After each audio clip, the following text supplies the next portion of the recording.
Bismillahirrahmanirrahim. Assalamualaikum warahmatullahi wabarakatuh.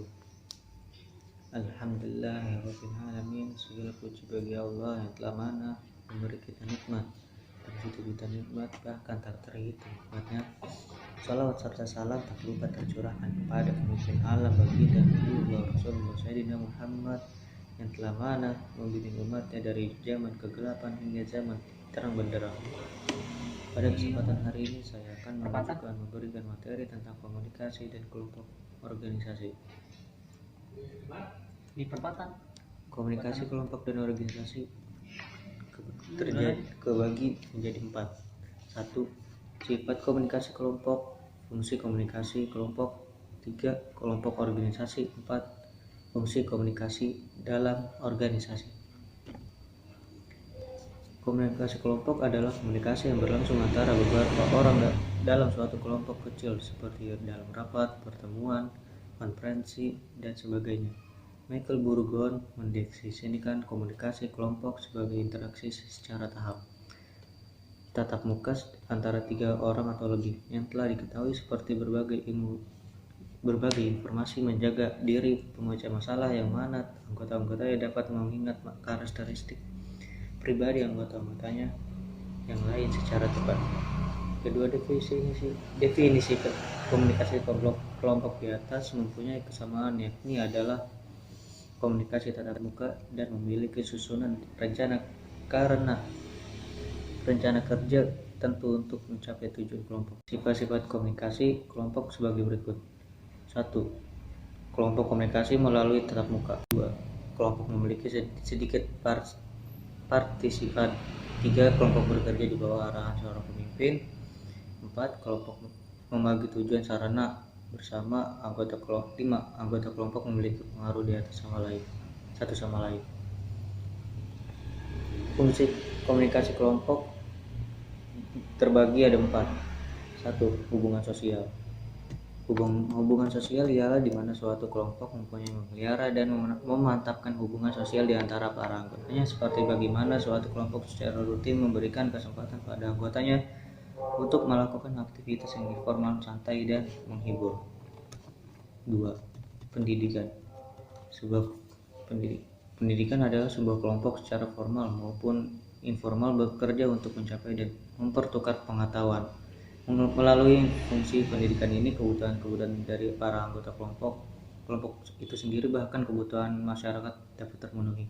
Namun demikian, fungsi pendidikan dalam kelompok akan sesuai dengan yang diharapkan atau tidak, bergantung pada 3 faktor, yaitu jumlah informasi baru yang dikontribusikan, jumlah partisipan dalam kelompok, serta frekuensi interaksi di antara para anggota kelompok.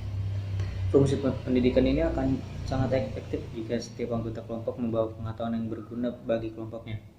Tanpa pengetahuan baru yang disumbangkan masing-masing anggota, mustahil fungsi edukasi ini akan tercapai. 3. Fungsi persuasi. Seorang anggota kelompok berupaya mempersuasikan anggota lainnya supaya melakukan atau tidak melakukan sesuatu. Seorang yang terlibat usaha-usaha persuasi dalam kelompok membawa risiko untuk tidak terima oleh anggota lainnya. Misalnya, jika usaha-usaha persuasi tersebut terlalu bertentangan dengan nilai-nilai yang berlaku dalam kelompok, maka justru orang yang berusaha mempersuasi tersebut akan menciptakan suatu konflik.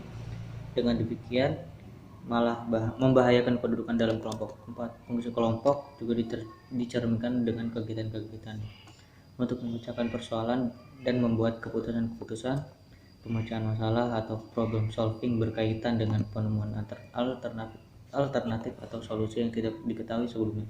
Sedangkan pembuatan keputusan atau decision making berhubungan dengan pemilihan antara 2 atau lebih solusi, jadi pemecah masalah, penghasilan materi atau bahan untuk pembuatan keputusan.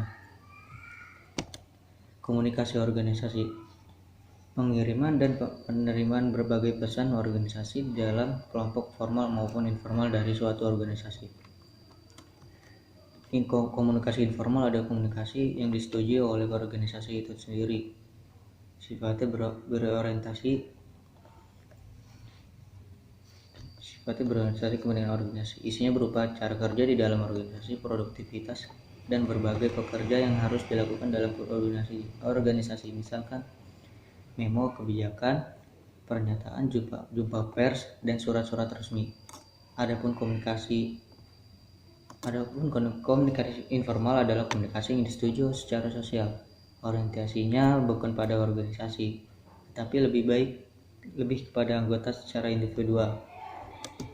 Kolerasi antara ilmu komunikasi dengan organisasi terletak pada peninjauan yang terfokus pada manusia-manusia yang terlibat dalam mencapai tujuan organisasi itu.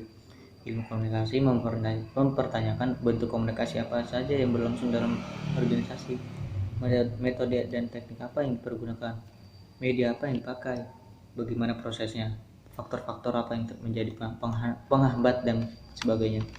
Jawaban-jawaban bagi pertanyaan tersebut adalah untuk bahan telaah untuk selanjutnya menyajikan suatu konsepsi organisasi dan lingkup organisasi dengan memperhitungkan situasi tertentu pada komunikasi dilancarkan.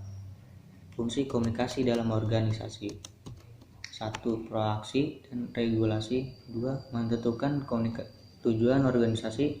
3. Menentukan area permasalahan. 4. Mengevaluasi performa.